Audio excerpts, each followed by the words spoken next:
Hello, everyone. So we're here for the second half of the Black Arts Movement discussion. Remember to use the discussion assignment instructions that are included with these videos. Um, so we're returning and we're going to look at Jane Cortez here. There it is.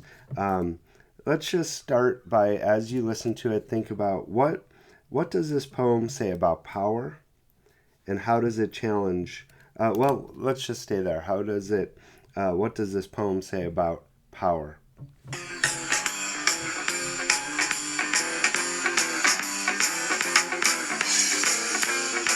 friend, they don't care if you're an individualist, a leftist, a rightist, a shithead, or a snake. They will try to exploit you, absorb you, confine you, disconnect you, isolate you, or kill you.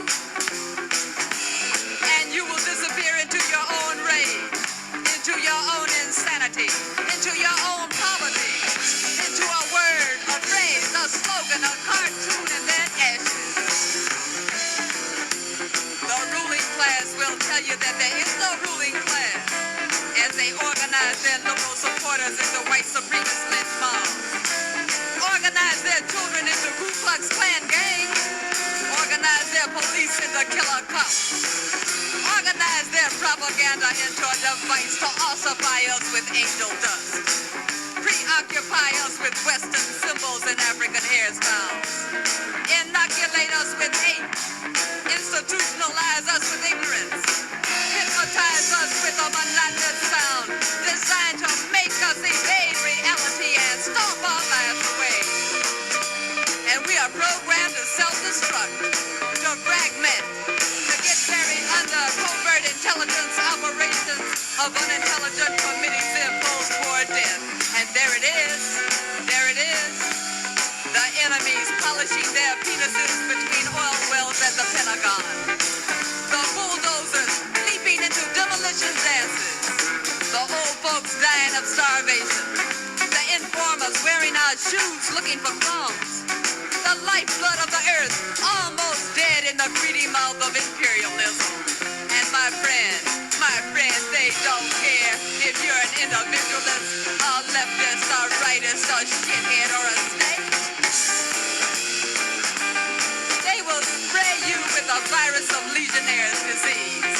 Fill your nostrils with the swine flu of their arrogance. Stuff your body into a tampon of toxic shock syndrome. Try to pump all the resources of the world into their own veins and fly off into the wild blue yonder to pollute another planet.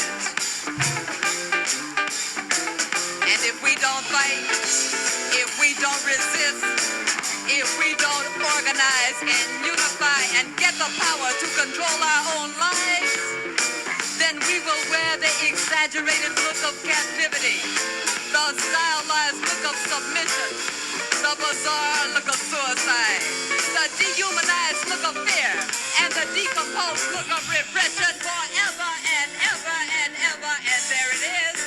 There it is. Okay, so another powerful poem, and as you can see, they use music. I mean, a lot of the black art, as you read in the background, movement is based out of blues music, jazz, out of call and response, and other African American traditions. Um, so, some things I want you to focus here is, as I said, what does it say about power? How does it challenge the way most people see the world? How does it? What does it say we should do? Why is the title there? It is, and how could this relate to today? Right, um, and so there's a couple of things I want to point out in the poem, if I can find them here. You could kind of write in the margins here what each little part's about. Like here we have poverty, we have class at different places here, no ruling class.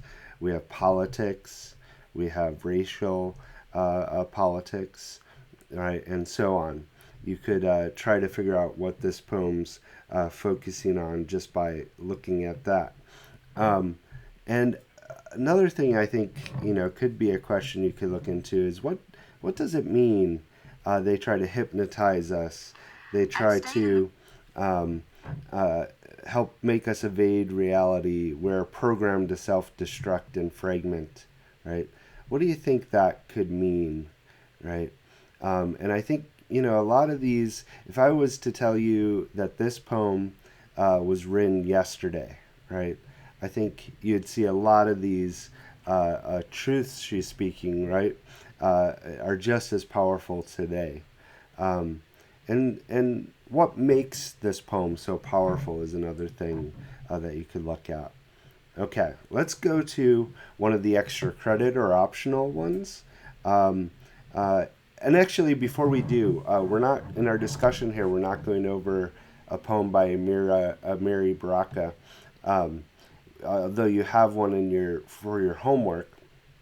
And what I want to just note on that, I have a personal anecdote about this. He was always extremely controversial, and I was when I was at a school in Buffalo, a college in Buffalo. We had an author series where we were bringing in poets and all different other kinds of authors, and I would drive them in from the airport. I would host them for dinner, stuff like that. And we were scheduled to have a Mary Baraka come, and it was I don't remember how long after 9/11, not super long after 9/11. Um, and he writes this really controversial poem calling out American foreign policy. Immediately, there's just protests and boycotts and people trying to get him fired and all that. And so my school gave in and they disinvited him, which I thought, is a powerful commentary on how free speech, often in times of war, free speech is curtailed in many different ways, right? Um, okay, so let's look at Gwendolyn Brooks, A Song in the Front Yard. Something you could think about as you listen is, what does this poem say about poverty and struggle? Yard all my life. I want to peek at the back, where it's rough and untended and hungry weed grows. A girl gets sick of a rose. I want to go in the backyard now and maybe down the alley to where the charity children play. I want a good time today. They do some wonderful things. They have some wonderful fun. My mother sneers, but I say it's fine how they don't have to go in at 8:45. My mother, she tells me that Johnny May will grow up to be a bad woman, that George will be taken to jail sooner or late. On account of last winter, he sold our back gate. But I say it's fine, honest I do, and I'd like to be a bad woman too, and wear the brave stockings of night black lace, and strut down the streets with paint on my face. Okay, so I love that last stanza, right? Um, so, some things, what does this say about poverty? What does it say about struggle? Another thing you could write about is, how does this connect to William Blake's work, right?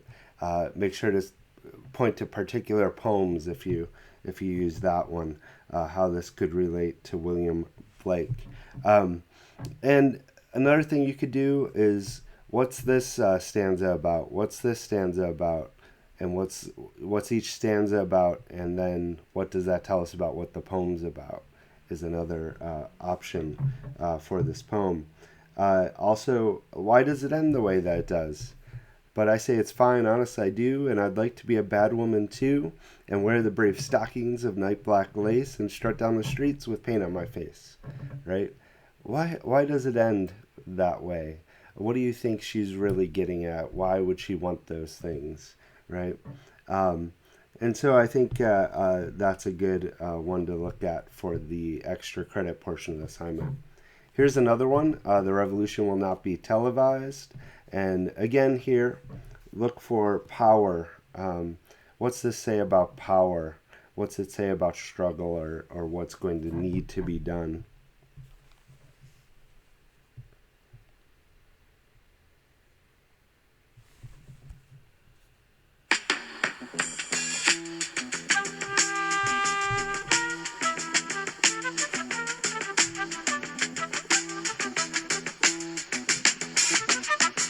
not be able to stay home, brother. You will not be able to plug in, turn on, and cop out. You will not be able to lose yourself on Skag and skip out for beer during commercials because the revolution will not be televised. The revolution will not be televised. The revolution will not be brought to you by Xerox in 4 parts without commercial interruptions. The revolution will not show you pictures of Nixon blowing a bugle and leading a charge by John Mitchell, General Abrams, and Spyro Agnew to eat hog maws confiscated from a Harlem sanctuary. The revolution will not be televised. The revolution will not be brought to you by the Schaefer Award Theater and will not star Natalie Woods and Steve McQueen or Bullwinkle and Julia. The revolution will not give your mouth sex appeal. The revolution will not get rid of the nub. The revolution will not make you look 5 pounds thinner because the revolution will not be televised, brother. There will be no pictures of you and Willie Mae pushing that shopping cart down the block on the dead run or trying to slide that color TV into a stolen ambulance. NBC will not be able to predict the winner at 8:32 on report from 29 districts. The revolution will not be televised. There will be no pictures of pigs shooting down brothers on the instant replay. There will be no pictures of pigs shooting down brothers on the instant replay. There will be no pictures of Whitney Young being run out of Harlem on a rail with a brand new process. There will be no slow motion or still lights of Roy Wilkins strolling through Watts in a red, black, and green liberation jumpsuit that he has been saving for just the proper occasion. Green Acres, Beverly Hillbillies, and Hooterville Junction will no longer be so damn relevant, and women will not care if Dick finally got down with Jane on Search for Tomorrow, because black people will be in the street looking for a brighter day. The revolution will not be televised. There will be no highlights on the 11 o'clock news and no pictures of Harry armed women liberationists and Jackie Onassis blowing her nose. The theme song will not be written by Jim Webb or Francis Scott Key, nor sung by Glenn Campbell, Tom Jones, Johnny Cash, Engelbert Humperdinck, or The Rare Earth. The revolution will not be televised. The revolution will not be right back after a message about a white tornado, white lightning, or white people. You will not have to worry about a dove in your bedroom, the tiger in your tank, or the giant in your toilet bowl. The revolution will not go better with Coke. The revolution will not fight germs that may cause bad breath. The revolution will put you in the driver's seat. The revolution will not be televised, will not be televised, will not be televised, will not be televised. The revolution will be no rerun, brothers. The revolution will be live. Okay, so another song with music accompaniment. You got kind of jazzy feel to this. You have some call and response. So what I want you to focus on here is, what does this say about power? What is he saying about revolution?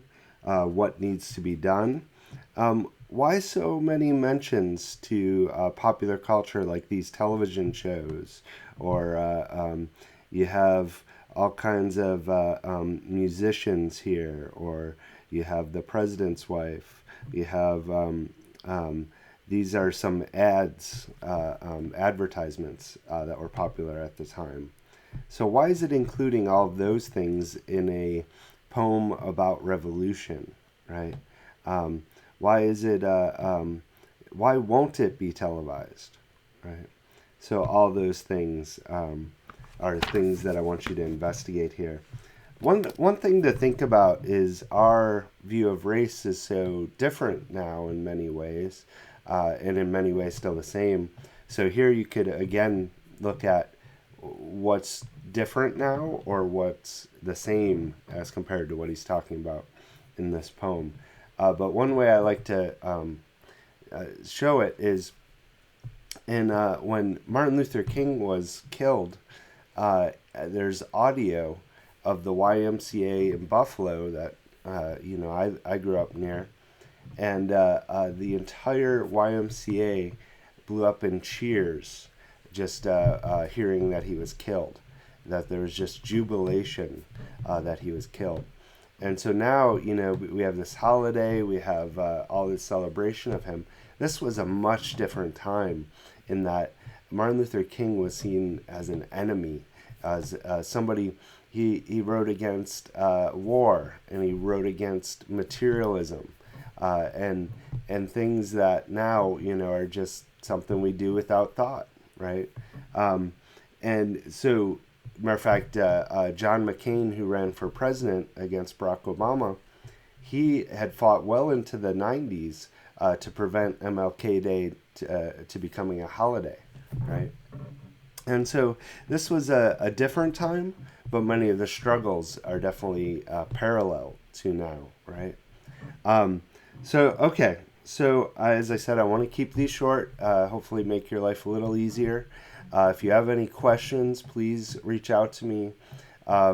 The assignments due during the week, I can always be a little flexible with if you reach out to me. The Sunday ones, unfortunately, I need those on time because once I post the discussion videos, those can no longer be turned in. I hope you're staying safe and healthy, and I'll talk to you soon.